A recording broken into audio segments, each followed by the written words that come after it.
बिस्मिल्लाहिर्रहमानिर्रहीम। Dear students, हम लोग पढ़ रहे थे डिफॉर्मिटीज़ ऑफ स्केलेटन। तो उसमें मुख्तलिफ़ काजेज़ पढ़ी थी कि स्केलेटन की डिफॉर्मिटीज़ की बन सकती हैं।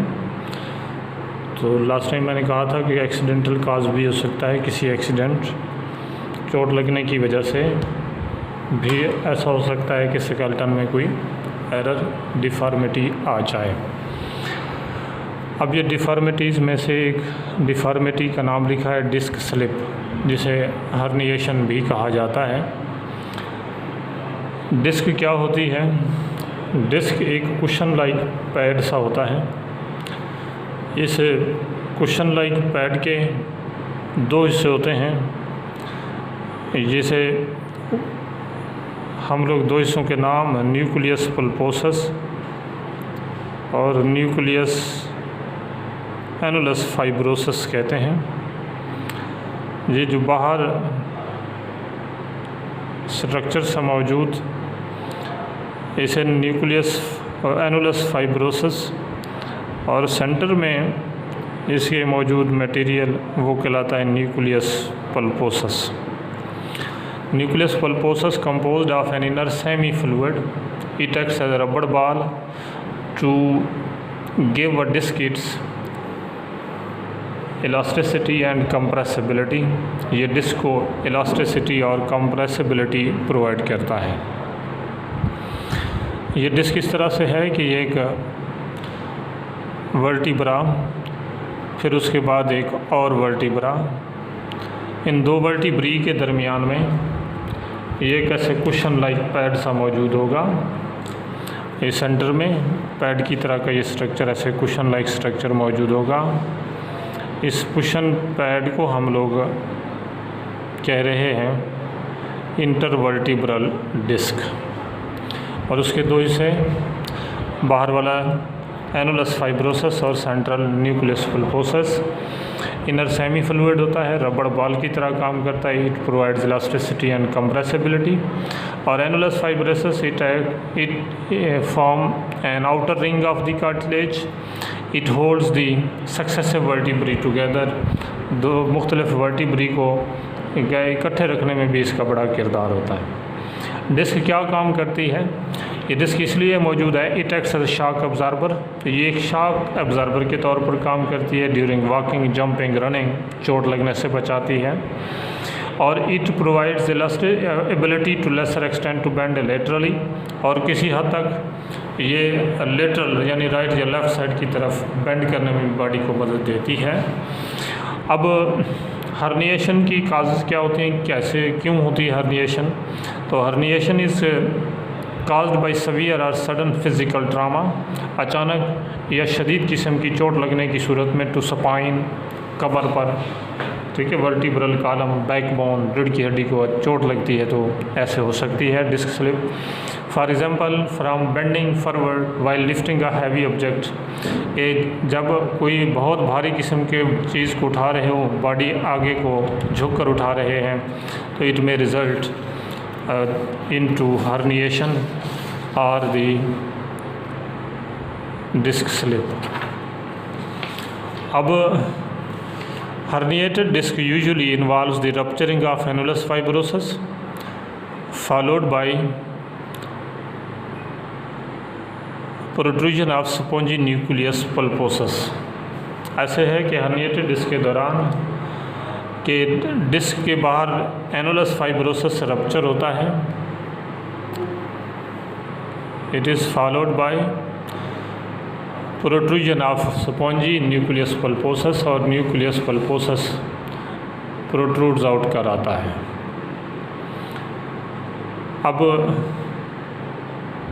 मिसाल के तौर पर ये एक डिस्क है।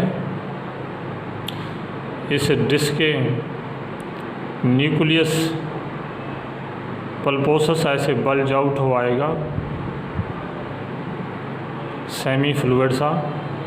जब ये एनुलस फाइब्रोसस जो उसके बाहर मौजूद है, कवरिंग, ये रप्चर होती है, टूटती है। If protrusion presses on spinal cord और ऑन द स्पाइनल नर्व्स, अगर ये प्रोट्रूजन जो बाहर को निकला हुआ मटेरियल है अगर स्पाइनल कार्ड या उसके कुछ नर्व्स को प्रेस करता है तो it will generate severe pain, इससे शदीद किस्म की दर्द होगा and even destruction of the nerve structure, even के नर्व स्ट्रक्चर भी डिस्ट्रॉय हो सकता है। इसका ट्रीटमेंट कैसे हो सकता है? कंप्लीट बेड रेस्ट, मुकम्मल बेड रेस्ट, ट्रैक्शन, बॉडी को सीधा रखना, बेंड करने से बचना, यूज़ ऑफ पेन किलर्स और साथ साथ पेन किलर्स का इस्तेमाल हो सकता है कि रिकवरी हो जाए। इफ़ दिस फेल्स, अगर ये काम करने से रिकवरी नहीं होती, डिस्क में बी रिमूव्ड सर्जिकली, फिर उस स्लिप्ड डिस्क को रिमूव कर लिया जाता है सर्जिकली। ये डिस्क स्लिप से मुतल्लिक आप लोग पढ़ रहे थे। उसके बाद है spondylosis. Spondylosis is the disease which causes immobility and fusion of vertebral joints.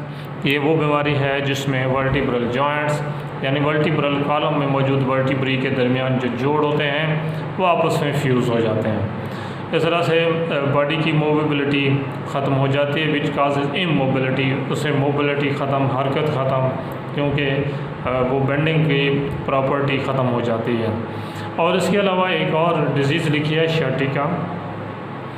अगरचे इसमें स्केलेटन की कोई ख़राबी नहीं है, ताहम वो स्केलेटन के लिए नुकसानदेह किस्म की ये बीमारी सी। शर्टिका क्या है? It is characterised by stabbing pain radiating over the course of sciatic nerve. कि ये ऐसी बीमारी जिसमें स्टैबिंग पेन मतलब है कि शदीद किस्म का दर्द सा होता है, जो टीसे मारता हुआ दर्द है, और शर्टिक नर्व जहाँ तक जा रही होती है उसके पूरे रास्ते पर ये पेन चल रही होती है। It result due to injury of proximal sciatic nerve. ये शर्टिक नर्व के प्रॉक्सिमल एंड में इंजरी की वजह से ये बीमारी होती है, प्रॉब्लम आ रहा होता है। अब ये शर्टिक नर्व के प्रॉक्सिमल एंड को कैसे नुकसान पहुँचता है ये बताए, इसकी काज क्या होती है। लिखा है कि फॉलिंग समवेयर, कहीं गिर पड़े, गिरने की वजह से ऐसा हो सकता है। हर्निएटेड डिस्क स्लिप हो जाती है तो भी ऐसा मसला आ सकता है, शर्टिक नर्व को नुकसान पहुंच सकता है। Improper administration of injection antibiotic, ये इंजेक्शन लगाया गया लेकिन इंजेक्शन लगाते हुए हिप्स पर गलती से शर्टिक नर्व को नीडल टच कर जाती है या उसे इंजरी दे जाती है, तो ऐसी सूरत में शर्टिका होता है। शर्टिका के क्या असरात होते हैं, क्या नुकसान पहुंचेगा? दिस में result a number of lower limb impairment depending on the precise nerve root injured. इसकी वजह से लोअर लिम्ब इम्पेयरमेंट यानी लेग्स की जो मूवमेंट है वो नॉर्मल नहीं होगी, और ये भी डिपेंड करता है कि नर्व रूट किस तरह से कहाँ से इंजर हुई है। वैन शर्टिक नर्व कम्प्लीटली ट्रांसडेक्टेड, अगर खुदा न खासा शर्टिक नर्व मुकम्मल तौर पर कट जाती है, the legs become useless, leg जो है वो बेकार हो जाएगी, हरकत उसकी ख़त्म हो जाएगी। दे कांट बी फ्लेक्स्ड, ये अब इस सूरत में लेग्स को मूव नहीं कराया जा सकता। And all foot ankle movement is lost, और सारी जो है ना वो फुट और एंकल्स की मूवमेंट ख़त्म हो जाती है। रिकवरी कहते हैं, ऐसी रिकवरी बहुत स्लो होती है, यूजुअली स्लो एंड इनकम्प्लीट, आमतौर पर नामुकम्मल रहती है। मुकम्मल रिकवरी बहुत नामुमकिन है। एक उसके बाद एक और डिजीज़ लिखी है स्केलेटन से मुतल्लिका है arthritis, degenerative disease that damage joints, कि ये जॉइंट्स की बीमारी है जिसमें जॉइंट डिजनरेट हो जाते हैं, डैमेज हो जाते हैं। इस सूरत में जॉइंट्स पर पेन, दर्द होती है, स्टिफनेस, सख्त हो जाते हैं, and swelling of the joint, और जॉइंट वाले एरिया पर स्वेलिंग, सूजन सी दिखाई देती है।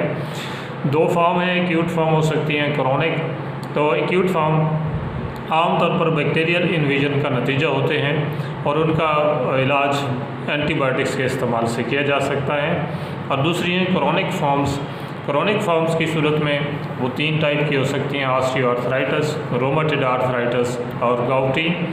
तो गाउटी में यूरिक एसिड वैसे आमतौर पर जोड़ों में ज़्यादा जमा हो जाता है, उसकी वजह से जोड़ों का दर्द शुरू हो जाता है, वो गाउट कहलाता है। रोमेटॉइड आर्थराइटिस में स्टिफनेस मेम्ब्रेन में आ जाती है, वर्म पड़ सकते हैं। ऑस्टियोआर्थराइटिस इंतहाई डिजनरेटिव किस्म की जॉइंट डिजीज़ है। इसकी वजह जेनेटिक भी हो सकती है। ये आप लोग पढ़ रहे थे डिफॉर्मिटीज़ ऑफ स्केलेटन, उससे आगे हम लोग पढ़ेंगे रिपेयर ऑफ ब्रोकन बोन्स। अब तक के लिए अल्लाह हाफ़िज़।